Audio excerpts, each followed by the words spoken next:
I didn't do any academic stuff and I sort of felt I missed out. So I wanted to go and try it to see if I was good enough to be able to go through this process. And what I wanted to write was a book that was really practical, really a management book where someone could pick it up, dip in and think, I can do that on Monday. So why does this happen? And I knew some of the answers to that because I'd sat around those tables and I'd seen the dynamics of how boards make strategic decisions. Hello, welcome JoJo's Cross Borders. Today we have a David Mansfield, the chairman of the Region and former CEO of Capital Radio. With the years of being on board with a variety business, he's going to share with us the true reasons why there's so many business cases failed. David, thank you so much for coming here. I mean, you just told me that except being a CEO of the Capital Radio for years, and then advisor, executive coaching, now you just done 2 degrees. So finish your master degree. Yes. At the same time, you do a PhD at the Cranfield University, right? Yeah, I'm doing a doctorate in business administration. So it's the same level as PhD and it's a step up from the MBA. So it's the same. So the first question is, why are you doing this? Well, as many people ask you, right? Yeah, people ask me all the time, and I think probably a lot of people think it's maybe I should be doing something else, with my time. But the reason that I do it really, and I've given several answers to this, but I think the real reason is I just wanted to see if I could. Okay, that's the answer. I wanted to see if I was good enough to be able to go through this process. Discovering your potential, right? Yeah, I just felt I didn't go to university when I left school. I left school, a long time ago when I was 16. I went actually into a formal engineering apprenticeship at that time. But they sort of went out of fashion and they come back in again. But it was a 5-year production engineering apprenticeship that I did. I didn't enjoy it very much, but I did it. But I didn't do any academic stuff and I sort of felt I missed out. So I wanted to go and try it, see if I could, do it really. Wow, so you want to show that's a discovery of potential at the same time, so show like you can do that. So like even though that's you don't having a qualification for like a classic standards way, right? No, I don't. No. All right, welcome David. Okay, before we go further, why you're doing that, so let's quickly introduce our audience who you are, okay? Okay, yeah, hi. I'm David Mansfield and I've had I started off in selling. I left my engineering apprenticeship. I started selling chocolates. That went very badly. Then I got a really good coach, a really good mentor. And I was about to resign and he turned it around and showed me what to do. And I became actually quite a good salesman of Terry's chocolate oranges, believe it or not. Which chocolate brand? Terry's, they're called Terry's. Yeah, right. Terry's chocolate. Okay. Terry's all gold, Terry's chocolate oranges, still available today. So I did the selling. I then moved into media and I worked for Scottish TV on their sort of commercial sales side. I then went to work for a big TV company. I then became commercial director of Capital Radio. I then became CEO of Capital Radio when it was a mid-cap PLC company. And after that, I stayed there 13 years. And after that, I became a non-exec director of lots of different companies like Cranfield Warehouse. And I worked in venture capital and I invested in some businesses. Some of them tragically went broke. 1 or 2 of them did okay, which was lucky. So, yeah. And then I got into coaching and now studying. And advising, yeah.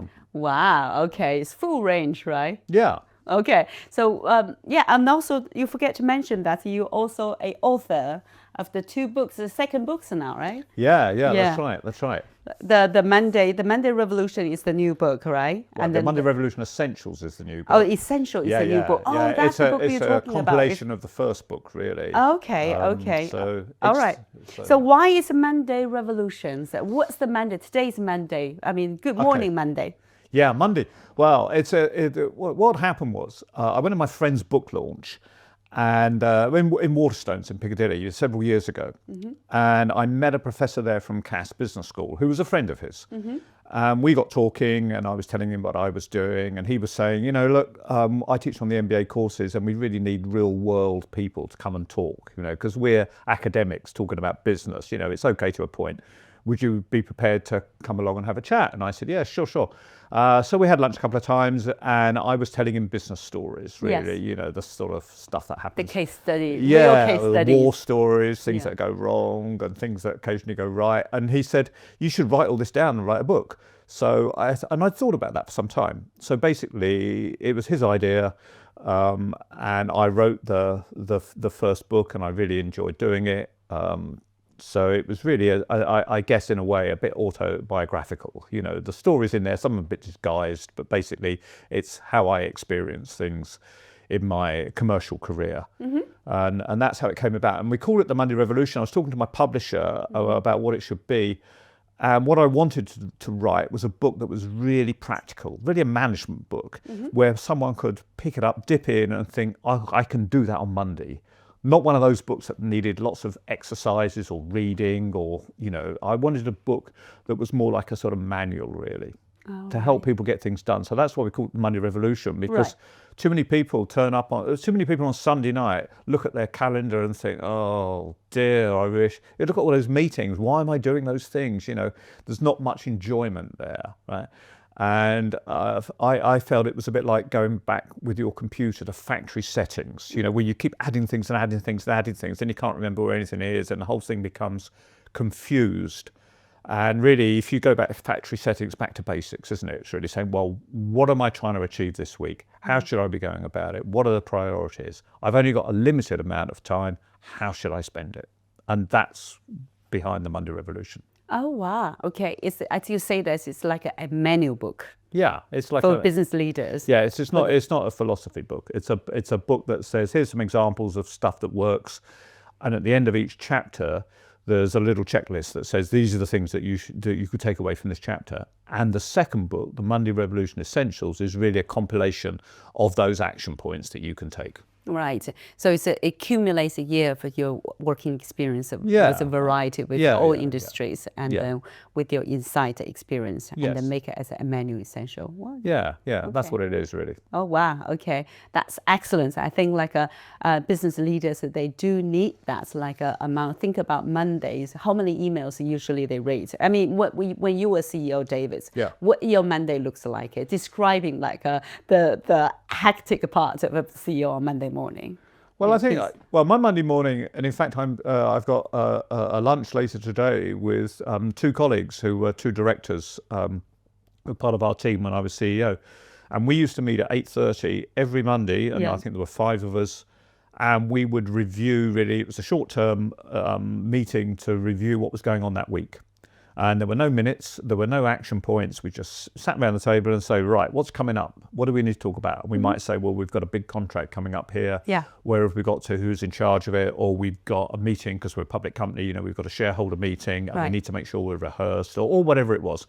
So that in a way was the Monday Revolution, you know, in operation, really. It was sort of saying that's a really important priority meeting that we have for half an hour every Monday to get stuff going. And then after that, I mean, as a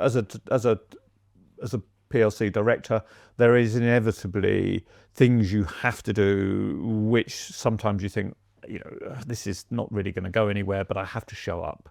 There is, when you're the public face of the company, there are things you have to go to, things you have to be seen to be at and stuff. So it was those, but I always tried to prioritize. I mean, the things that I've written in the book about how you communicate with people, how you have to stand up in front of your teams when things haven't gone well. And it's really important that you're at the front explaining it, you know, not getting someone else to do it. And communication is really important and messaging is really important. So I used to try and, you know, practice those things and not in a superficial way, you know, to make sure, you know, when the company decided that we wanted to run 10K for our charity, you know, I played football then, but I'd never been running. So I stood up in front of 300 people and I was asked, the first question was, well, David, are you doing this? And I said, yeah, sure. Really? And I hadn't really thought about it. You push into the corner. Yeah, I'll be there. And then for the next 2 months, I thought, I don't think I can do this. But I did, you know. Oh, you did training yourself and running 10K. Yeah. In fact, I've been running ever since because I didn't want to waste the investment in my running shoes, right? So. Yeah. Wow. Okay. That's amazing. Yeah. So you basically are saying two things. Okay. First of things, as a Monday morning, all the directors, all the CEOs getting together, brainstorm what we're facing, what we're going to do, that sort of things, right? Yeah. The commercial director. The finance director. So Monday morning, 8:30, make it routine, and then let's talk about that. So that's planning, strategic planning. But you also said that there's no minutes. So that's confused me, David. So, how you are planning something and then there's no minutes. Is that means like this? How do you make sure that's the planning, strategic planning, turn into acquisition? Well, that was yeah. I mean, the Monday meeting was really sort of more immediate operational things, right? So we would be saying what's happening this week. Oh, right. What's happening this week. In terms of strategy meetings, in terms of what are we trying to do here? How are we going to create value? How are we going to invest our cash that we're generating out of the business? What are the plans to do all of that? We would do those separate meetings, where we would have some information first. I mean, basically, we're a radio company trying to own more radio stations. But along the way, we had made some acquisitions which weren't really core to what we were doing, and we learned lessons from those things. I see. And so we worked in a very regulated environment, and so therefore, you couldn't just go to the market and buy what you wanted. There were a lot of constraints as to what you were allowed to do.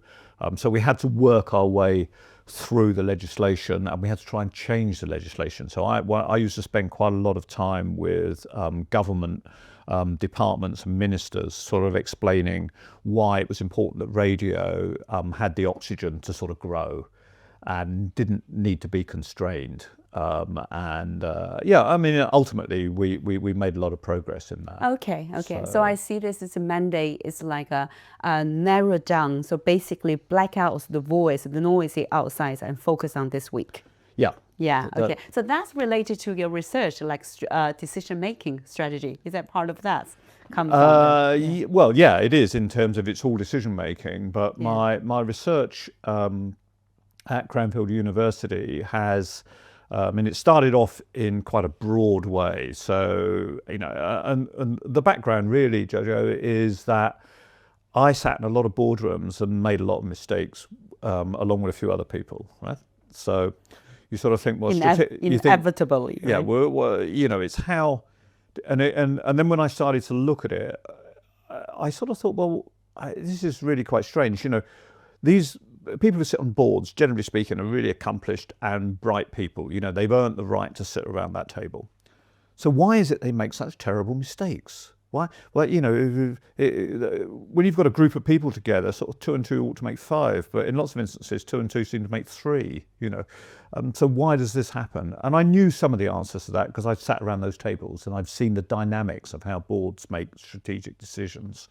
And then when I started to get interested in it for my master's, first of all, and then now for my doctorate, I could see there was a lot of research which went back a long way. So there's a guy called Paul Nutt, for example, a professor, and some time ago, I think he researched 400 companies over 20 years and found that on the majority of occasions, those companies didn't achieve their required strategic outcomes. In other words, the results they were looking for didn't show up, right? So why was that? And then Bain and McKinsey have both done separate studies several times over the years that says, well, actually, most deals don't work. Most deals go wrong. Yeah. So that was my area of interest. And when I started to research it for my master's and for my doctorate, I started to understand, what was happening here. Why do these things get wrong? And there's lots of different moving parts and answers to that. And so as I focused in on my doctorate, I did a lot of research into the existing evidence and literature. And you can't obviously do everything. You have to be really, so it was described to me as a grain of sand. You have to have a grain of sand in a desert. That's the extent of your research because you can't do too much.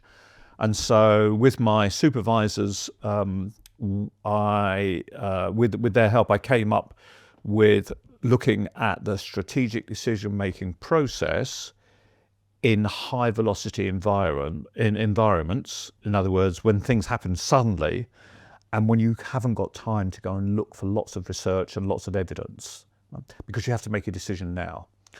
And so those high-velocity environments are, very challenging for executives. And in those instances, they tend to use 2 different inputs. Right? So one input will be the data and information that they have to hand. and the other will be their experience or their intuition. Right? And so I'm currently researching, or about to research, the role of intuition and rationality in strategic decision-making processes in high-velocity environments. Wow. That's what I'm doing. Wow. Okay. Right. I'm sure that's like easily people get lost here, not only like for the data experience point of view, and also with the intuition, and then how to making the decision at a critical moments. Yeah. Very meaningful, and I'm sure there's a lot of CEOs like people need to make decisions. They know that. So, I mean, can I say there's also a field of crisis management is a field of no, that's different, but similarities I can see. Crisis and making decisions have similarities, right? Yeah, I mean, a good example actually is COVID, because when sort of COVID happened globally, and we all remember watching the sort of the news all the time, when people said actually what we need is a vaccine, okay, and the media said, understandably, well, it takes at least 5 years to get a vaccine, probably longer. We simply haven't got time to get a vaccine. And the science also have another voice. Yeah, and the scientists. But what happened there was that actually you had a process and a precedent which said it takes 5 years to get a vaccine. Mm-hmm. But in a high velocity environment like COVID, we invented a different process, right? So the adversity of the COVID situation made the people who understood about getting vaccines saying, is there a better way of doing this? Is there another way of doing this? Is there a faster way of doing this in order for us to respond to this crisis? Right? And that's when the process was. So never again will everyone ever say to you, it takes 5 years to get a vaccine, because it doesn't. Yeah. Right? It's just we thought it always did because it always had. Yeah. And now it doesn't. Right? Okay. And I'll give you another quick example. So the government, the UK government recently sort of took over British Steel because it was in financial crisis, and they have special powers to step in these situations, which they don't use very often. And the minister said, yes, we have these powers, we exercise those powers, we stepped in to save the company, and we were supposed to look at what all the financial implications for the UK taxpayer would be in that situation, but we didn't have time. Yeah. Okay. And so what you might conclude from that is that stepping in seems like the right idea, but actually part of the legislation was a process that was never going to work because it took too long. And so you had a process which wasn't able to respond to the crisis. And so now you need, so if you're going to have something which allows people to step in suddenly, you need a process that helps them do that. Right. Not something that's going to take 6 months because it didn't work. Okay. Now I get so slightly clear. So for me, I can see is how to take advantage of this adversity situations and thinking about completely different ways. Yeah. Solve the issues. Yeah. But if you're a chief executive and you've got a situation, let's say that you're trying to make an acquisition and it's sort of going okay, and then a competitor steps in. Right? I had an example the other day. It happens all the time. It happens all the time. I had an example the other day where a non-exec director told me over dinner that he was on the board of a company and they'd made a bid for another organisation, and they thought that they were sort of celebrating the deal because it was almost done. And then the corporate finance people came back to the board and said, well, we've got some new information for you. You've made an offer based on the sales line being this. Well, in fact, the sales line is going to be 20% less than that. So you've made an offer on a business where the sales are 20% lower than you thought. So we need to share that with you.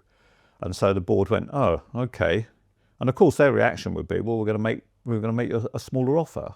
But then the corporate finance people said, however, somebody else has come along now and they've looked at these figures and they are prepared to make the original offer.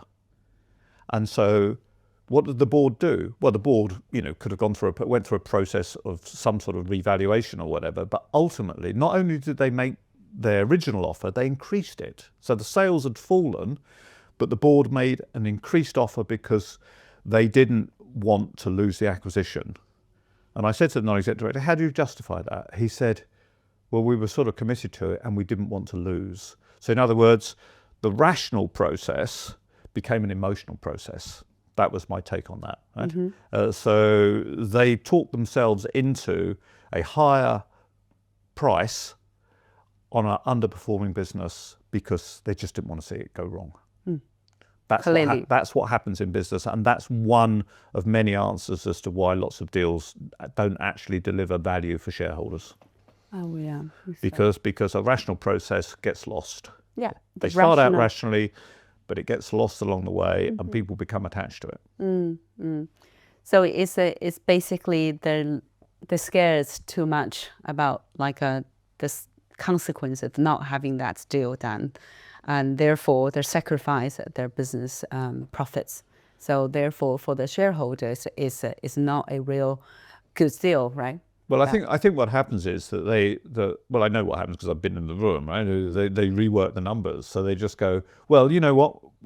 In buying that business, we thought the synergies were going to be 50 million, but actually, if we work a bit harder, they could be 70 million. So therefore, that now justifies the higher price, right? Or the sales line is here, but that's really quite conservative. With all our skills, we can drive the business harder. So actually, we can justify paying a higher price. That's normally what happens. That's and then, of course, when the business has come together, they don't reach the synergy number. They don't even reach the original synergy number, let alone the new one. The sales line doesn't come in the way they thought it was.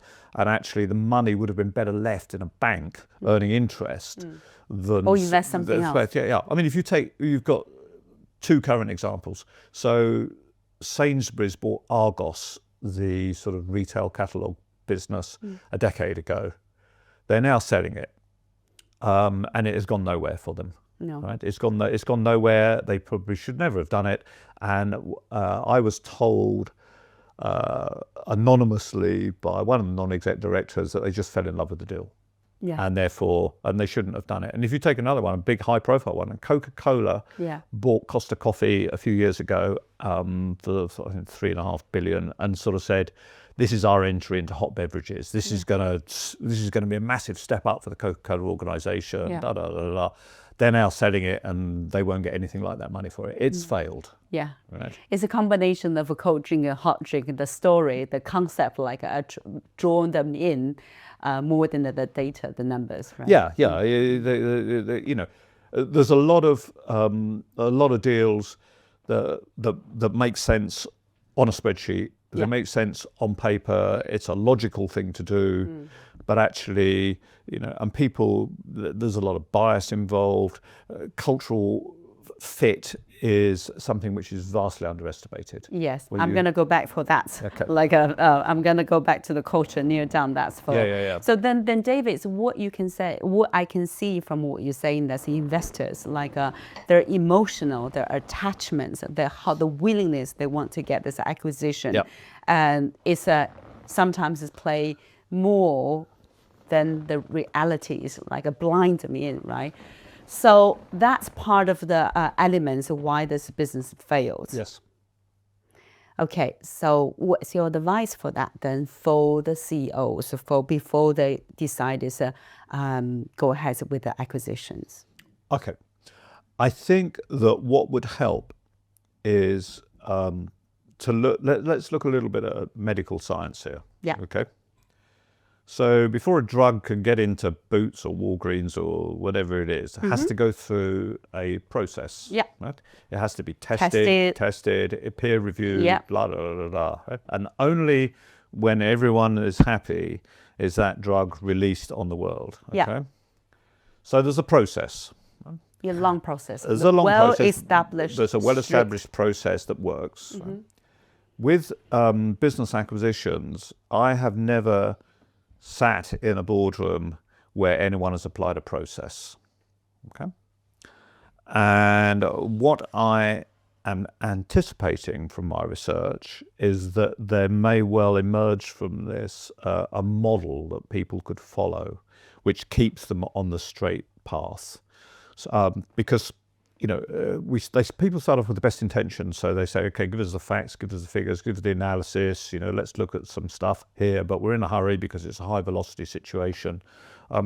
And quite quickly, it becomes very noisy, very confused, very political around the board table.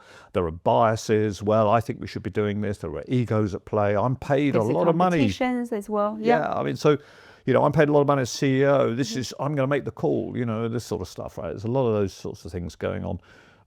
And if you had a process to stick to, and it was like a roadmap and everything, and then I think it would help mitigate some of those things, and it would allow a sort of sequential position to start to emerge, and then you would have an improved chance of making the right decision. Yeah, because if you take what happens at the moment, what MBA students get taught is something which is brilliant, but it's an economist's view. It doesn't really work, right?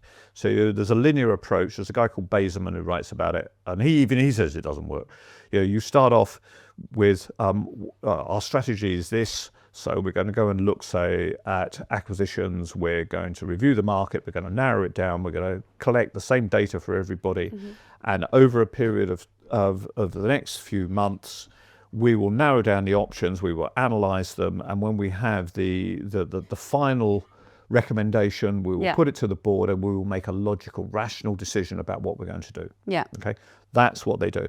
In reality, it doesn't work like that, right? Because along that path, things change, markets change, people change, politics get done, bias kicks in, etc., etc. So what you end up with at the end of that process isn't something which often is the right decision, because it's become very messy and noisy. And what I'm suggesting is that you have something which is more akin to what really happens in the real world, and therefore you have a shorter process, which would come out of my research that says, because I can't research outcomes because they're too far down the road, okay, for my research. So my theory really with my supervising professors is that, can we improve the process? On the basis if we make some steps to improve the process, the outcomes will be better. I see. Yeah. So you're building some model, which is like a brief one. Yeah. Practical one, yeah, and then but still some tools like they can follow, rather than be pulling away for different voice. That's exactly right, JoJo. It's some tools. Yeah, got it. What tools can we got here? Right. That would help us do that. Cool. Very cool. The other questions, David, is like as you're saying, that's like all this business fails, okay, the acquisition. So what is your advice for the private equity guys?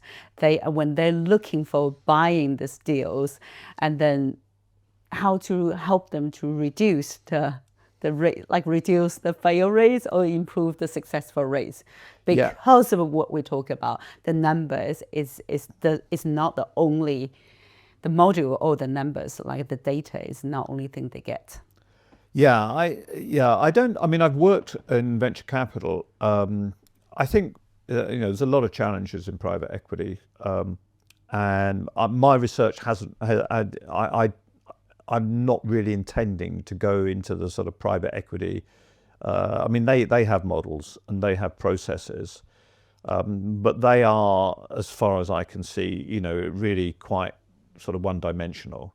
The private equity model essentially is a financial engineering model, which was working really well in low interest rates, where you can borrow for nothing, get your money out in dividends really quickly, and then do these significant rollouts.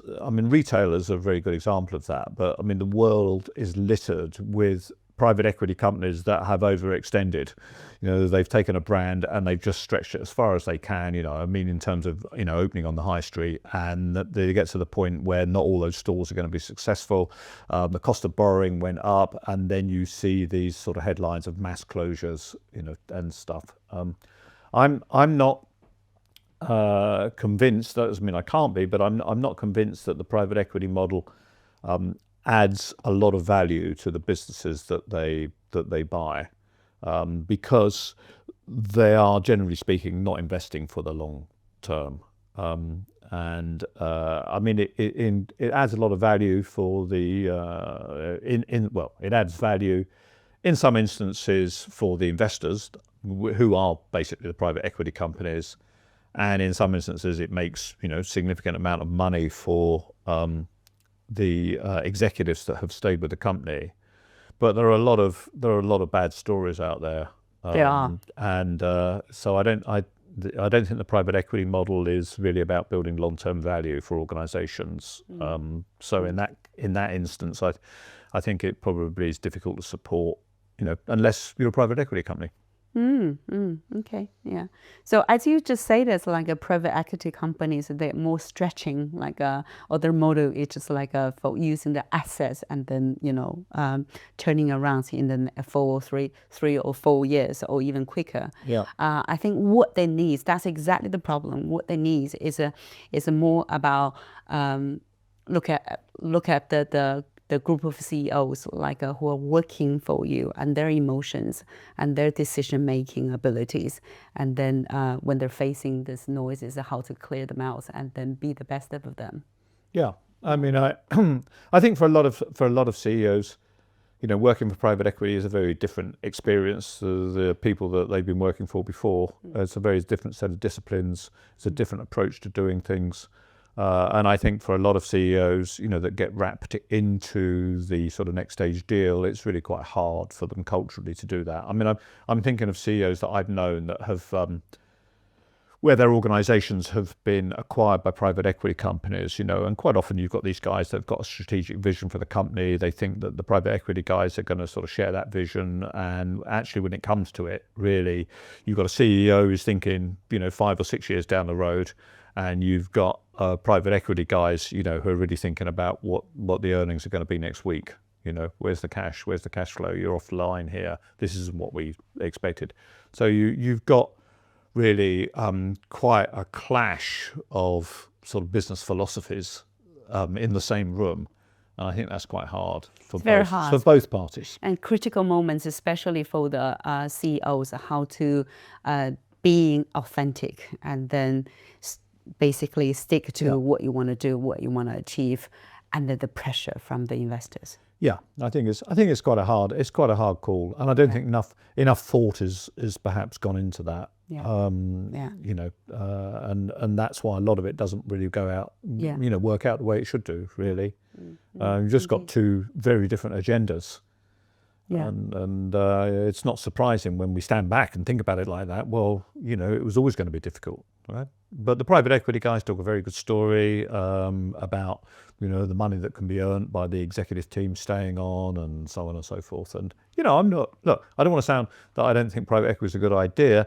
I just think that the reality of it, doesn't always pass the test. I think that a lot of people perhaps have been sold a particular financial dream, and then down the road, it's going to be pretty difficult. Yeah. We don't criticize them, but that's part of the reason, as we say, that theme we talk about today, why there's so many cases is not successful. Yeah. That's a big part of the elements that contribute the outcome there, right? Okay.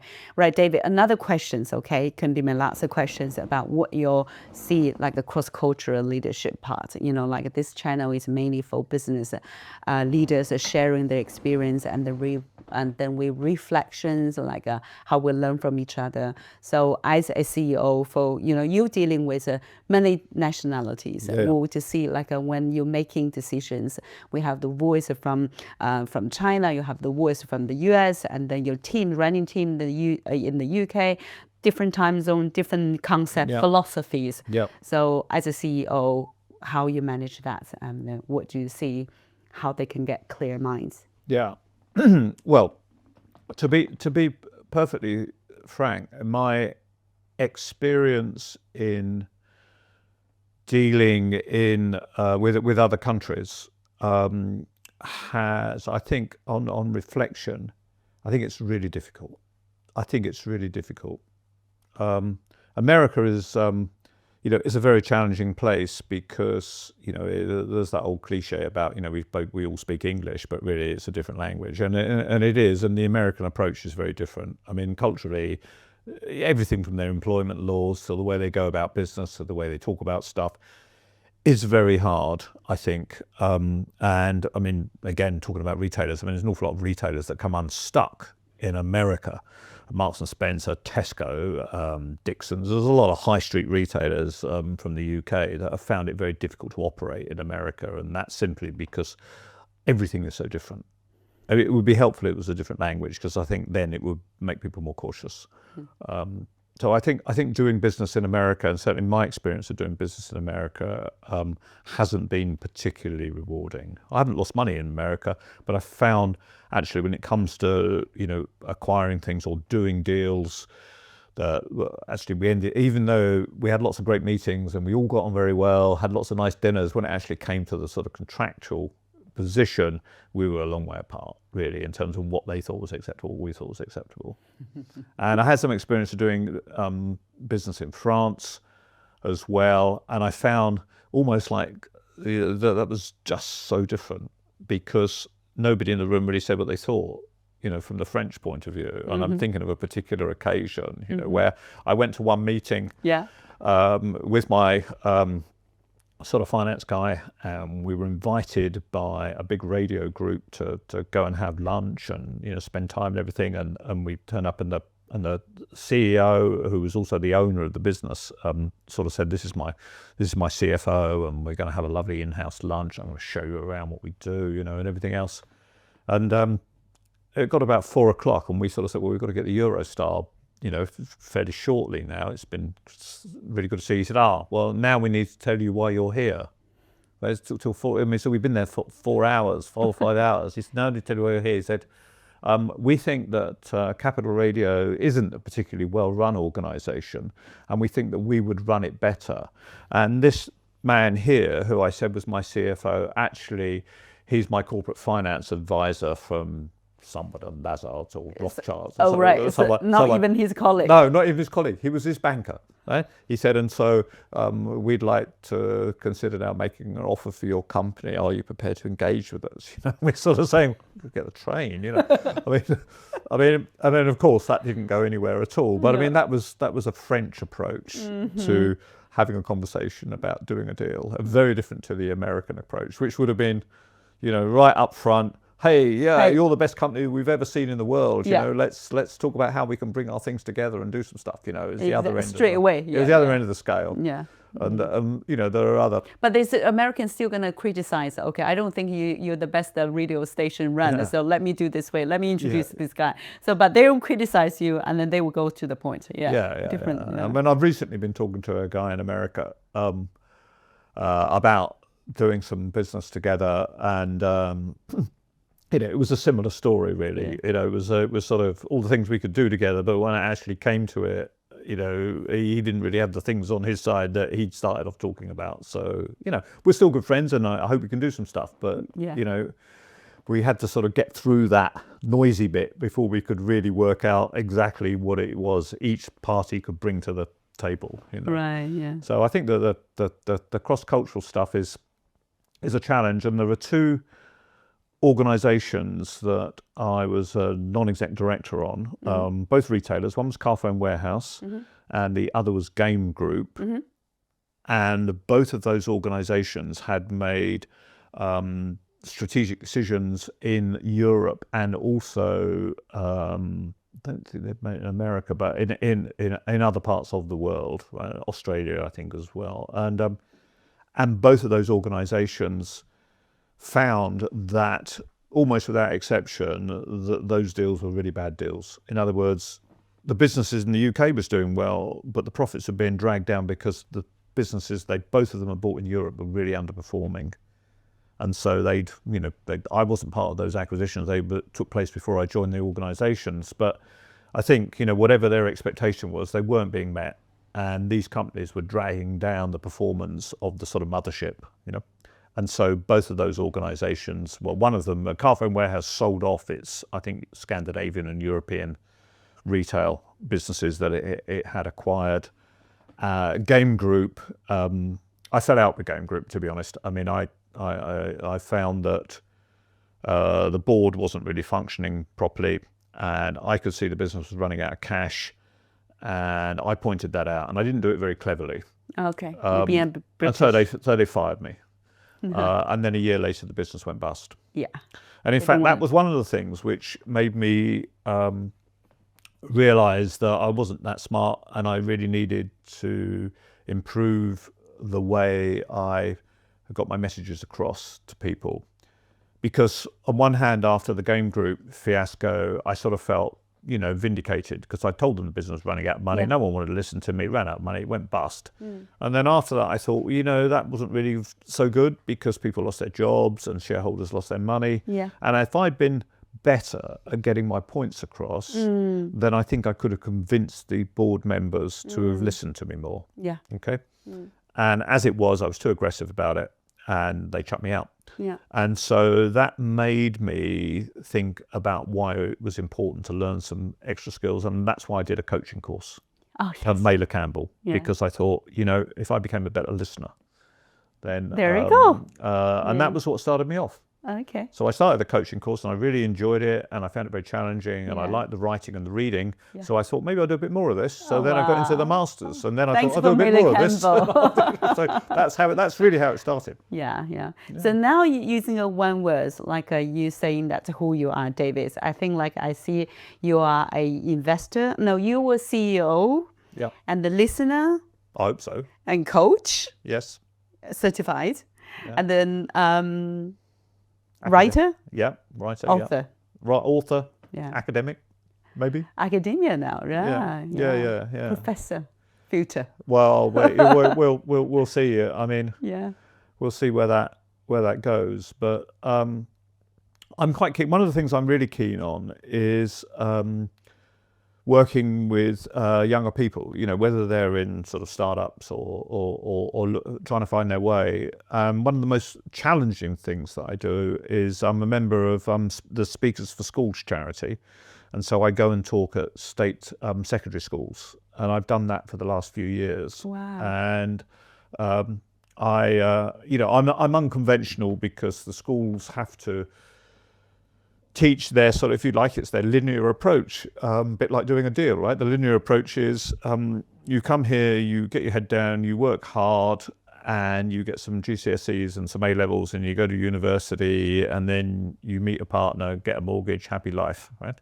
But it doesn't work like that for lots of people. But the schools teach that because they get judged on educational standards, and then they're not really veer away from that too much. And so they will invite people like me to come along who went through a different route. And so I go and talk to schools, and I really enjoy it. It's very challenging, because the students, you never know what you're going to be confronted with.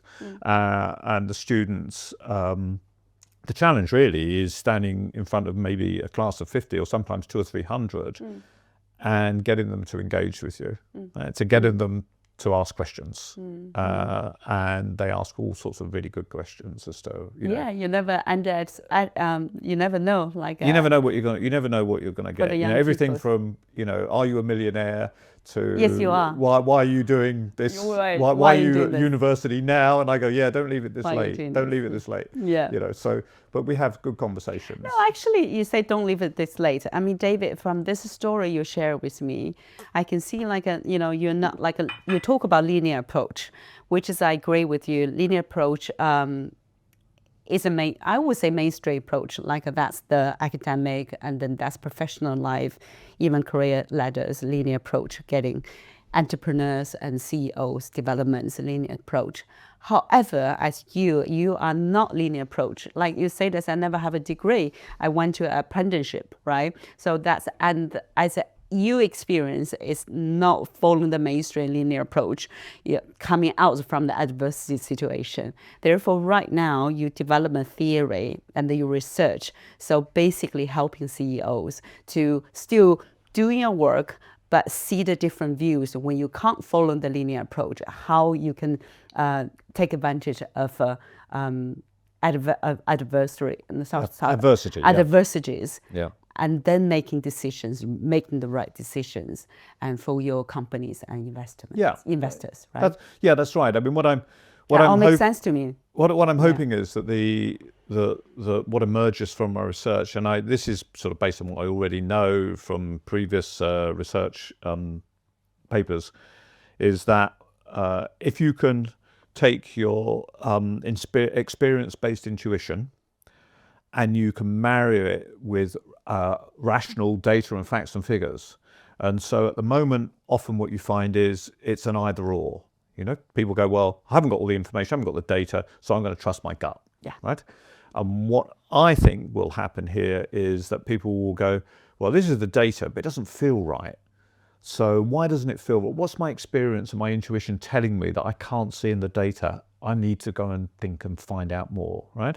And equally, it might well be, well, my gut is telling me to do this, but what does the data say? Can I validate? Because your intuition is often wrong, right? Because your mind doesn't filter it properly, and it may be taken in a previous intuitive experience and applying it in the wrong context. Yeah?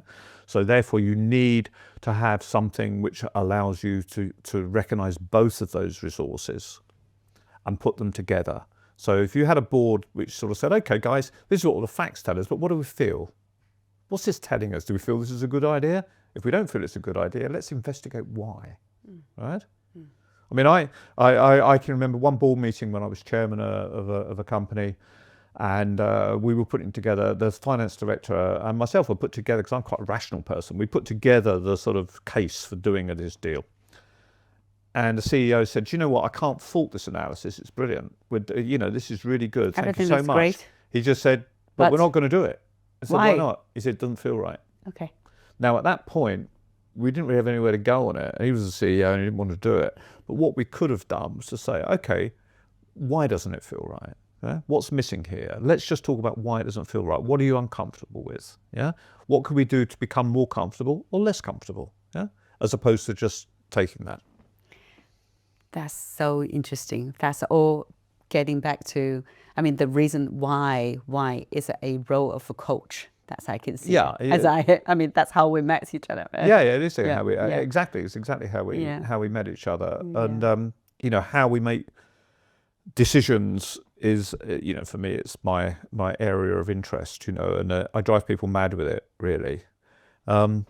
So someone might say they want to do something, and I go, yeah, that sounds great, but how do we really know that's the right decision to make? Recruiting people is a minefield. If you look, I would say my coaching expertise, I find, and you will find this as well, JoJo, there's a lot of sort of situations that crop up a lot, right? The common problems, if you like. And one of them is we've recruited the wrong person, right?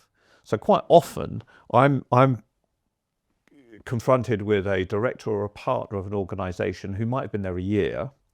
And when I talk to them as a coach, they say, do you know what? I'm really disappointed. The company promised me this, this, and this. They said it was going to grow like this. They said I was going to get this resource. They said the people, my new colleagues would be feeding me new business leads.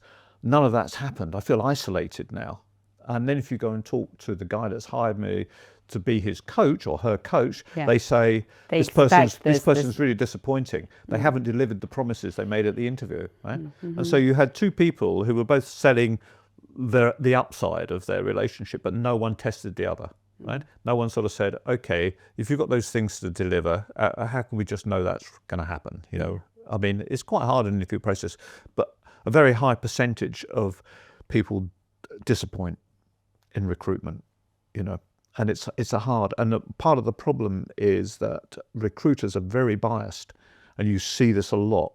And so, they have a particular blueprint, a protocol of someone they want to hire, and then JoJo walks into the room and they go, this is the person I've been waiting for. I've talked to her for the last 20 minutes, cultural fit. I can imagine her filling this role. And someone might go, yeah, but she hasn't got these two things here that you said were really important. Yeah, well, she can learn those. That's fine. Let's get her in, because I feel this is the answer to our prayers, right? This is what's going to happen. And then down the road, those two things which they decided to sort of set aside and perhaps weren't as important as they should have been, suddenly those are the areas where they're failing, and the person says, well, they haven't got that experience. What did you expect? Yeah. Yeah. It's what happens. Yeah. I always point out to my clients, like especially CEOs who recruit a very important heroes in the corporates, is you should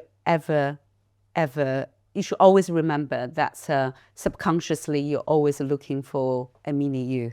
Yeah. Well, that's right. Yeah, that's from an organizational psychology point of view. And sometimes I point out to my clients say, oh, I read about that, so I know that theory, but I'm not doing this. I say, okay, David, you are doing this. Yeah. Look at this. This is the person, this is the person is this. And then, I need to being really abrupt, like direct, saying that, okay, please, let's withdraw the psychological part of unconsciously looking for a mini you. So that's all the emotion parts, I guess, what you talk about. Yeah, it's in my book. It's in my books. I talk about, how, once you're aware that you're capable of making mistakes in these processes, then there's lots of things you can do about it. That's right. I mean, really simple things like involving other people who have a different approach, right? And you can do some good sort of tests. And, I always say, if you want someone to do particular tasks, then why don't you get them to come in and do them?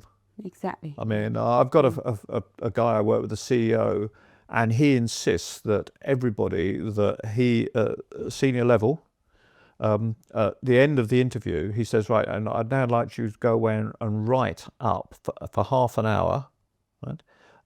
He gets them to handwrite their take on what they've just had, just a discussion. And he says, it's not about you recollecting it. I just want you to write a summary of the meeting we've just had. And the reason he wants them to do that, he wants to see if they can write and spell.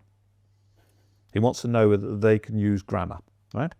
And he said, you would not believe some of the people I've loved in the interview that I've had to reject because they actually cannot write on paper. Now, these days you might say AI, Grammarly, all those things, can sort all that stuff out. But he would say that actually the sequence of what they've written and how they've gone about it, I can't have people that can't communicate with written skills in my sales organization. Exactly. I think it's a really smart thing to do. That's really smart. That's all in your book, right? Yeah. Yeah. Okay. Look. Okay. So whoever listens to this channel, so they have to go for the Monday Revolution to order this book. And this is a book full of a real business story. Well, and then with a menu that you can walk away. And then making a smart CEO making the decisions. Well, right? the Monday Revolution, the first book, the one, the bigger book, has all the stories and the action points. Yeah. And the second book has really a little summary and the action points and some cartoons. Oh, cartoons as well. Yeah, the cartoons are good. All right, thank you so much, David, for today and with all your interesting stories and your insights. Well, thank you very much for the opportunity, JoJo. It's been great getting to know you, and thank you for inviting me along.